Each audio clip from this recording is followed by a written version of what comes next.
যখন পকেটে টাকা থাকে না, তখন টায়ার পাংচার সারাতে গেলেও মনে ভয় থাকে, চাকায় একটার জায়গায় দুটো পাংচার না বের হয়ে যায়।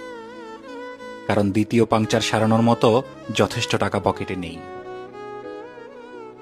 পকেটে ফিক্স বাজেট নিয়ে যখন একটা লোক ঘরের বাজার করতে যায়, তার মনে ভয় থাকে সাথে থাকা বাচ্চাটা না কোনো চকলেট চেয়ে বসে, কিংবা কোনো খেলনা কেনার বায়না ধরে।